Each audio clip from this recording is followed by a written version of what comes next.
साईं की बात। बच्चे मत सोचो मेरे बच्चे, ज़्यादा मत सोचो।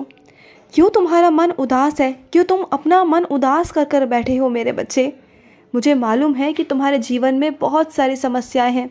एक ख़त्म होती नहीं तो दूसरी पहले ही आ जाती है। क्या मैं जानता नहीं? मुझे सब पता है मेरे बच्चे। मैं सब जानता हूँ तुम्हारे जीवन के बारे में, तुम्हारी समस्याओं के बारे में। लेकिन मैं हमेशा तुम्हें यही कहता हूँ ना कि घबराओ मत, परेशान मत हो, मैं सब कुछ ठीक कर दूँगा। फिर इतना परेशान क्यों होते हो तुम? मैं जानता हूँ मेरे बच्चे कि तेरे परिवार में कुछ भी ठीक नहीं चल रहा। तेरे परिवार में आपस में रंजिशें हैं, आपस में दुश्मनी है, आपस में मनमुटाव है।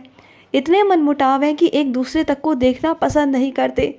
सबके सामने तुम्हारा अपमान किया जाता है, तुम्हारी बेइज्जती की जाती है। तुम्हारे परिवार में तुम्हें कुछ भी समझा नहीं जाता, तुम्हें बिल्कुल इज्जत नहीं मिलती है। मैं जानता हूँ मेरे बच्चे, तुम ये सोचकर बहुत रोते हो कि तुमने कभी किसी का बुरा नहीं किया, तुमने कभी किसी के बारे में बुरा नहीं चाहा, फिर भी तुम्हें क्यों बुराई मिलती है।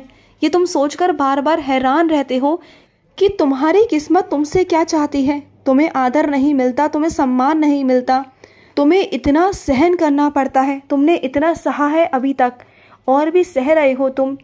क्या नियति है, क्या नियति तुम्हारे साथ यही खेल खेल रही है? और तुम्हारे जीवन में इतना कुछ असहनीय हो गया है, इतना कुछ तुम्हारे साथ हो रहा है कि तुम सहन भी नहीं कर पा रहे, तुमसे बर्दाश्त भी नहीं हो रहा। क्या मुझे नहीं पता मेरे बच्चे? लेकिन एक बात कहूँ तुमसे, बेवकूफ़ बने रहोगे ना तो रिश्ते बने रहेंगे। और अगर आवाज़ उठाओगे ना, अगर अपना हक मांगोगे, अपने बारे में कुछ अच्छा बोल दोगे ना, अपने लिए कुछ बोलोगे, अपने हक के लिए बोलोगे ना, तो वहीं से रिश्ते टूटने शुरू हो जाएंगे।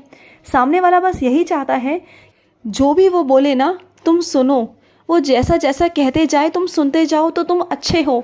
और जहाँ तुमने अपने विचार रख दिए, अपने बारे में बोल दिया कि ऐसा नहीं वैसा करना है, तो वहीं से रिश्ते टूटने शुरू हो जाते हैं मेरे बच्चे। क्या मुझे नहीं पता? लेकिन ये नियति है मेरे बच्चे, यही दुनिया है। और यही दुनिया में लोग ऐसे ही हैं मेरे बच्चे। सभी लोग स्वार्थी हैं मेरे बच्चे।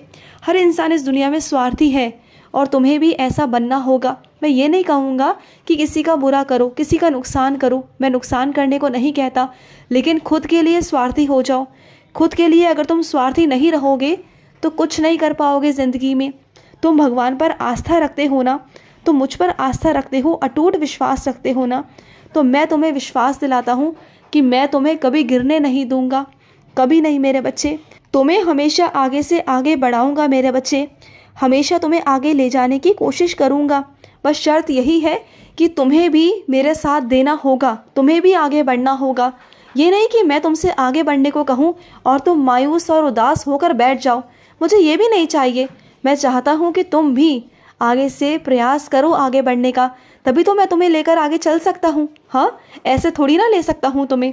और सुनो, जो रोटी जो खाना तुमने रखा था और वो मेरा ही रूप आकर ले गया, अचानक से तुम्हारे घर में आ गया और ले गया, तो इसके लिए पछतावा मत करना, क्योंकि तुमने ही मुझसे कहा था कि बाबा आओ और आकर भोजन ग्रहण करो। कहा था ना तुमने मुझसे कि बाबा मैं आज आपकी लीला देखना चाहता हूँ कि आप साक्षात रूप में आओगे और भोजन कर कर जाओगे, कहा था ना। तो फिर मैं आ गया मेरे बच्चे। अब ये सोचो ना कि तुमने मुझसे कहा था, अब मेरा काम है कि मैं किसी भी रूप में आऊँ। मैंने तुमसे हमेशा कहा है ना कि मैं किसी भी रूप में आ सकता हूँ, कुत्ते के रूप में, बिल्ली के रूप में, गाय के रूप में, बंदर के रूप में, मैं किसी भी रूप में आ सकता हूँ मेरे बच्चे। मेरा कोई अंत नहीं, मेरा हर रूप मेरा है, हर चीज़ मेरी है, ये दुनिया मेरी है। मैं हर जगह आ सकता हूँ, हर रूप में आ सकता हूँ मेरे बच्चे। तुम्हें क्या लगा कि तुम मुझे बोलोगे और मैं तस्वीर से प्रकट हो जाऊँगा? नहीं मेरे बच्चे, साक्षात का मतलब है साक्षात। अब मैं किसी भी रूप में आऊँ, किसी भी तरह से आऊँ, ये मेरा काम है, लेकिन आऊँगा, ये मेरा वादा रहता है तुमसे, और मैं अपने वादों को पूरा ही पूरा करता हूँ मेरे बच्चे। और सुनो, अगर कोई ऐसा इंसान है जो तुम्हारा अपना तो है लेकिन तुम्हें देखकर मुंह मोड़ लेता है, तुमसे बात नहीं करता ना, तो जाने दो मेरे बच्चे, वो अभी घमंड में चूर है, उसे जाने दो। कुछ वक्त बाद देखना कि जब उसका काम तुमसे पड़ेगा ना, वो खुद तुम्हारे पास आएगा, तुमसे माफ़ी मांगेगा और तुमसे बात भी करेगा। लेकिन अभी के लिए ना तुम उन लोगों को लेकर मन में उदास मत हो जाओ, बिल्कुल मत हो जाओ, क्योंकि ऐसे लोगों के लिए उदास नहीं होते मेरे बच्चे, बल्कि अपने आप को और निखारते हैं। अपने आप को इतना सक्षम बना लो, इतना सक्षम बना लो कि तुम ना हर चीज़ में, हर क्षेत्र में तुम आगे निकल जाओ। हर चीज़ में तुम इतना अच्छे से काम करने लगो कि 10 लोग तुम्हारे पास आए, तुम ऐसे बन जाओ। मैं चाहता हूँ मेरे बच्चे कि तुम हर क्षेत्र में खिलाड़ी बनो, हर क्षेत्र में, और लोग तुम्हें पूछें। मैं चाहता हूँ मेरे बच्चे। और सुनो, पहले तुम अखबार पढ़ा करते थे मेरे बच्चे, अब काफ़ी दिनों से ना तुम अखबार नहीं पढ़ पा रहे हो तुम्हारी व्यस्तता के कारण, क्योंकि तुम्हें कहीं जल्दी निकलना होता है, नौकरी पर जल्दी जाना होता है। तो सुनो ना, उस अखबार को अपने पर्स में रख लिया करो या अपने बैग में रख लिया करो। जब भी तुम जाओ ना रास्ते में, जो भी तुम्हारा कार्यालय तक पहुंचने का समय है, उस बीच में तुम अखबार पढ़ सकते हो। क्योंकि देखो, दीन दुनिया की खबरें रखना भी बहुत ज़रूरी है। जितना तुम्हें आध्यात्मिक रहना ज़रूरी है, उतना तुम्हें सांसारिक रहना भी ज़रूरी है मेरे बच्चे। तुम्हें वो भी रहना पड़ेगा। इस दुनिया में रहना है, दुनिया के साथ चलना है, दुनिया की सोच के साथ चलना है ना, तो तुम्हें अपने आसपास की खबरों को भी रखना पड़ेगा। तुम्हें समझना पड़ेगा, तुम्हें सावधान रहना पड़ेगा कि इस दुनिया में क्या चल रहा है, क्या धोखाधड़ी हो रही है, क्या फरेब हो रहे हैं। तुम्हें कहाँ से क्या बचना है, कहाँ से चीज़ों को बचाना है, किन किन यंत्रों से बचना है, तुम्हें उन सब के बारे में पता चलेगा मेरे बच्चे। तो पढ़ा करो, ज़रूर ज़रूर पढ़ो, चाहे 10 मिनट पढ़ो, लेकिन पढ़ो। अपनी दिनचर्या को ऐसा बनाओ कि तुम बहुत सारी चीज़ों को तुम समय से कर सको। और एक बात कहूँ तुमसे, समय सबके पास उतना ही है जितना तुम्हारे पास है, लेकिन समय को सही तरीके से इस्तेमाल करना तुम्हें आना चाहिए। अपने समय को तुम कहाँ लगा रहे हो ना, ये तुम्हें पता होना चाहिए मेरे बच्चे। अगर तुम एक दिनचर्या की सूची बनाओगे ना कि इतने बजे से इतने बजे तक मुझे ये करना है, वो करना है, यहाँ तक कि तुम्हारे 5-5 मिनट, एक एक मिनट ना कीमती होने चाहिए। और अगर तुम सच में अगर एक एक मिनट को कीमती बनाओगे ना, तो तुम देखना कि तुम पूरे दिन के अंदर कितना अच्छा काम कर पाओगे। मेरे कहने से तुम एक बार कर कर देखना, और फिर शाम को बैठकर सोचना कि तुमने क्या क्या आज सही काम किए हैं, सही ढंग वाले काम किए हैं। तुम्हें उस दिन खुद को भी अच्छा लगेगा मेरे बच्चे। जिन कामों के पीछे कोई अर्थ हो, जो अर्थहीन काम है ना, जैसे चुगली करना, किसी की बुराई करना, 4 लोगों के बीच में बैठकर किसी भी विषय पर बात करना, उसकी बातों को लेकर मनोरंजन करना, ये सब क्या है मेरे बच्चे? ये सब बेवकूफ़ियाँ हैं।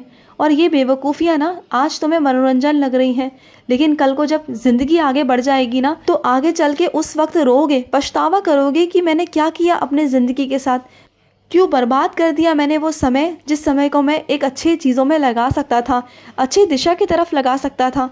समझ रहे हो ना? और सुनो, अगर तुम्हारे कार्यालय में, अगर तुम्हारे घर में कोई भी काम करता है ना, तो उसे इतनी बातें घर के बारे में मत बताओ, इतनी चीज़ें मत करो कि वो कल को तुम्हारे लिए हावी हो सके। तो ध्यान रखा करो मेरे बच्चे कि उनके सामने कोई भी घर की बात मत करो, कोई भी कार्यालय की बात मत करो, जिससे तुम्हारी वो बात, निजी ज़िंदगी की बात या तुम्हारे कार्यालय की बात बाहर जाए मेरे बच्चे, जो तुम्हारे लिए सही नहीं होगा। तो तुम थोड़ा जब बातचीत करते हो ना, तो देख परख कर किया करो कि काम करते करते कौन तुम्हारी बातों को कान लगाकर सुन रहा है। तो ध्यान रखा करो इन चीज़ों का मेरे बच्चे। और सुनो, हमेशा निर्भर मत रहो आधुनिक चीज़ों पर, यंत्रों पर निर्भर मत रहो मेरे बच्चे, क्योंकि कभी कभी वो भी धोखा दे जाते हैं ना।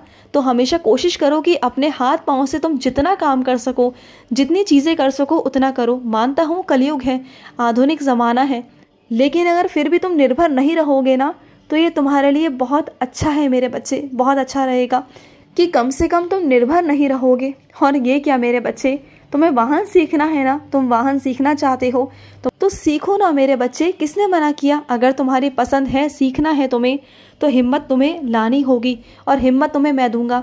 जैसे ही तुम वाहन पर बैठोगे ना, तो साई राम साई राम साई राम करना, देखना तुम्हें मैं इतनी हिम्मत दूंगा कि तुम बहुत जल्दी सीख जाओगे। तुम्हारा मन है ना, तो मैं सिखाऊंगा तुम्हें, कोई दिक्कत नहीं आएगी, कोई परेशानी नहीं आएगी, कोई हानि नहीं होगी तुम्हारे साथ। बिल्कुल चिंता मत करना, बेझिझक होकर, बेखौफ होकर सीखना, मैं तुम्हें सिखाऊंगा मेरे बच्चे। खुश रहो। आज का मध्याह्न साई संदेश समाप्त हुआ।